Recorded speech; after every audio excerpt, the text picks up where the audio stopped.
नमस्कार मेरे भाइयों और मेरे भाइयों की सुंदर सुशील बहनों, welcome back to my another new fresh video. दोस्तों, आज के इस वीडियो में मैं आप लोगों को एक बहुत ही महत्वपूर्ण भर्ती के बारे में जानकारी देने वाला हूं कि आप लोग यूपी पुलिस को छोड़ दीजिए, अब आ चुकी है आरपीएफ कांस्टेबल और एसआई पदों की बहुत ही तगड़ी भर्ती। तो जी हाँ दोस्तों, आज के इस वीडियो में डिटेल में जानने की कोशिश करेंगे कि इस भर्ती का आवेदन कब से प्रारंभ होगा और ऑफिशियल नोटिफिकेशन में क्या कुछ लिखा हुआ है, सब कुछ जानने की कोशिश करेंगे। तो चलिए शुरू करते हैं आज की इस बकचोदी को। जैसा कि दोस्तों आप लोग देख पा रहे हैं, ऑफिशियल नोटिफिकेशन हमने पीडीएफ ओपन कर लिया अपने मोबाइल फोन में। आप लोग देख पाएंगे भारत सरकार रेल मंत्रालय रेलवे बोर्ड के द्वारा ये आधिकारिक ऑफिशियल नोटिफिकेशन जारी कर दिया गया है। न्यू दिल्ली, डेट आप लोग देख पा रहे हैं 2 जनवरी 2024 को ये ऑफिशियल नोटिफिकेशन को जारी कर दिया गया है।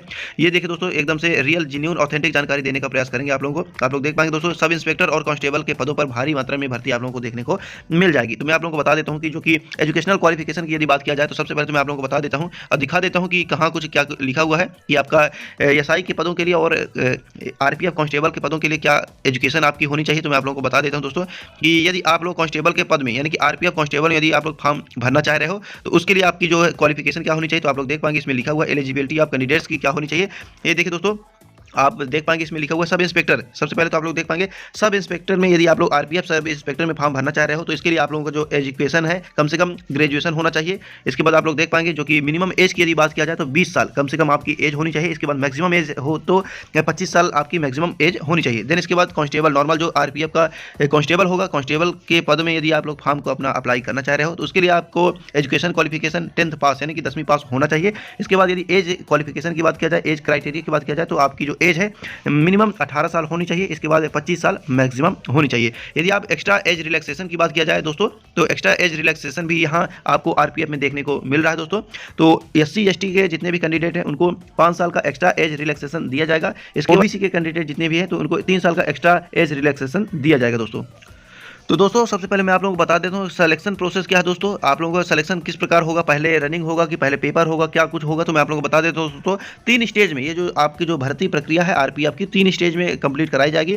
पहला चरण जो होगा तो आपका जो है तो एग्जाम होगा जो कि कंप्यूटर बेस्ड एग्जाम होगा आपका, यानी कि रिटन एग्जाम होगा, कंप्यूटर में एग्जाम होगा। तो यानी कि पहले आपका एग्जाम होगा, पेपर होगा। इसके बाद दोस्तों यदि एग्जाम में आप लोग उत्तीर्ण होते हो दूसरे चरण के लिए आपको बुलाया फिजिकल होगा। जी हाँ दोस्तों, फिजिकल होगा और फिजिकल के बाद आपका थर्ड एंड फाइनल चरण जो कि होगा डॉक्यूमेंट वेरिफिकेशन का। तो मैं आप लोगों को थोड़ा सा जानकारी दे देता हूं कि दूसरे चरण में यानी कि फिजिकल में आपकी कितनी रनिंग वगैरह होगी। तो मैं आप लोगों को जानकारी देने का प्रयास कर रहा हूं ऑफिशियल नोटिफिकेशन के माध्यम से कि यदि आप कांस्टेबल या कि एसआई के लिए आप आवेदन कर रहे हो तो आपको कितनी रनिंग करनी पड़ेगी और कितने मिनट में कितने सेकंड में आपको रनिंग करनी होगी। तो मैं आप लोगों को दिखाने की कोशिश कर रहा हूँ दोस्तों।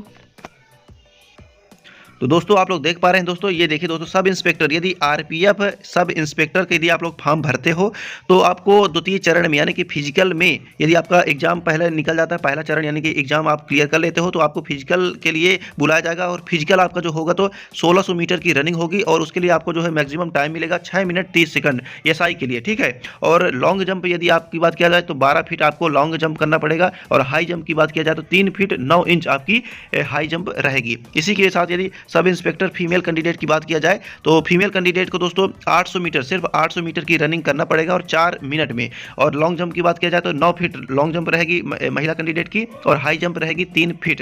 देन इसके बाद कांस्टेबल की बात किया जाए दोस्तों, नॉर्मल कांस्टेबल जो होगा तो कांस्टेबल को 1600 मीटर की रनिंग 5 मिनट 45 सेकंड में कंप्लीट करनी होगी। इसी के साथ यदि लॉन्ग जंप की बात किया जाए तो 14 फीट लॉन्ग जंप करना होगा। देन इसके बाद हाई जंप की बात किया जाए तो 4 फीट आपकी हाई जंप रहेगी। इसी के साथ कांस्टेबल फीमेल कैंडिडेट की बात किया जाए तो दोस्तों 800 मीटर की जो रनिंग होगी 3 मिनट 40 सेकंड में कंप्लीट करनी होगी। और लॉन्ग जंप की बात किया जाए तो 9 फीट आपको लॉन्ग जंप करनी होगी महिलाओं को और हाई जंप जो कि फीमेल कैंडिडेट को 3 फीट ही करना पड़ेगा। दोस्तों एक इंपॉर्टेंट नोटिस की सबसे पहले तो इंपॉर्टेंट जानकारी ये है कि मतलब आप लोगों को बता देता हूँ कि हाइट क्या होगी। सबसे कैंडिडेट्स का यही डाउट होता है कि हाइट क्या रहेगी, हम फॉर्म भर पाएंगे या नहीं कि हमारी हाइट कम है। तो मैं आप लोगों को बता देता हूँ, ये देखिए फिजिकल मेजरमेंट में आप लोग देख पाएंगे हाइट से रिलेटेड इंपॉर्टेंट जानकारी लिखी हुई है। तो यदि आप लोगों की अनरिजर्व यानी कि ओबीसी और अनरिजर्व यानी कि जनरल कैटेगरी के हो और ओबीसी कैटेगरी के हो तो आपकी जो है तो मेल कैंडिडेट की हाइट 1.65 सेंटीमीटर होनी चाहिए, ठीक है। इसी के साथ यदि फीमेल कैंडिडेट की बात किया जाए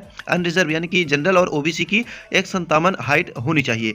और आप लोगों की मैं बता देता हूँ chest only for male candidate का जो चेस्ट 80 सेंटीमीटर अनएक्सपेंडेड होना चाहिए और एक्सपेंडेड 85 यानी कि दोस्तों बिना फुलाए 80 होना चाहिए और फुलाने के बाद आपके 5 सेंटीमीटर का एक्सपेंडेड होना चाहिए, यानी कि फूलना चाहिए, 5 सेंटीमीटर तक इंक्रीज होना चाहिए। इसी के साथ यदि SC/ST की बात किया जाए हाइट की, तो SC/ST कैंडिडेट्स की जो हाइट है 160 सेंटीमीटर होनी चाहिए। देन इसके बाद फीमेल कैंडिडेट की बात किया जाए SC/ST में, तो 152 सेंटीमीटर की हाइट होनी चाहिए। इसी के साथ दोस्तों, अब दोस्तों मैं आप लोगों को बता देता हूं कि ये जो RPF की वैकेंसी आई है, इसका जो है तो फुल नोटिफिकेशन कब जारी किया जाएगा और फॉर्म भरना प्रारंभ कब होगा, तो आप लोग देख पाएंगे इसमें लिखा हुआ है publication of employment notice it shall be done by railway recruitment board, यानी कि सारी प्रक्रियाएं की जा चुकी हैं भर्ती से संबंधित कि कब आपका नोटिफिकेशन जारी किया जाएगा, कब आपके फॉर्म भरना प्रारंभ हो जाएंगे, यानी कि ये सारी प्रक्रिया प्रारंभ की जा चुकी है, यानी कि पूर्ण कर ली जा चुकी है रेलवे बोर्ड द्वारा। इसके बाद आप लोग देख पाएंगे इसमें लिखा हुआ है the notification shall be vetted by security directorate before issue by railway recruitment board, यानी कि दोस्तों सबसे पहले आप लोगों को ये शॉर्ट नोटिफिकेशन अवेलेबल करा दिया गया है। इसके बाद यानी कि दोस्तों अब आपका यानी 15 जनवरी 2024 से पहले आपको RPF का फॉर्म भरना प्रारंभ हो जाएगा। यानी कि दोस्तों RPF की जो वैकेंसी आई है, तो मैं आप लोगों को बता देता हूं कि कितनी वैकेंसी कितनी है। तो वैकेंसी की मात्रा भी मैं आप लोगों को दिखाने की कोशिश कर रहा हूं दोस्तों, एक सेकंड।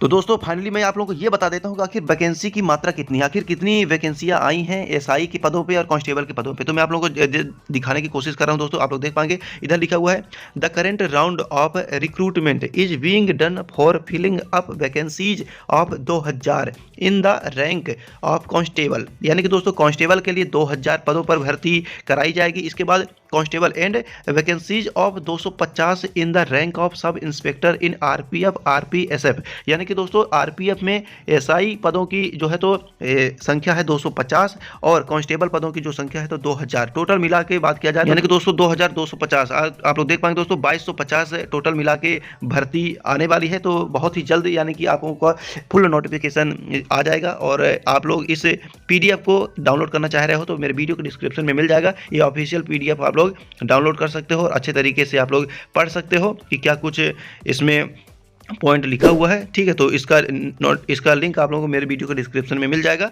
और बाकी चैनल को सब्सक्राइब कर लीजिएगा। बहुत इंपॉर्टेंट जानकारी आपको मिलती रहेगी हमारे यूट्यूब चैनल के माध्यम से, जो भी नई भर्ती आती रहती है। तो बस नोटिफिकेशन बेल आइकन को प्रेस कर लीजिएगा चैनल को सब्सक्राइब करके। तो चलिए आज के लिए बस इतना ही और आपका RPF का फॉर्म बहुत ही जल्द भरना प्रारंभ हो जाएगा। तो चलिए आज के लिए बस इतना ही। थैंक्स फॉर वॉचिंग दोस्तों।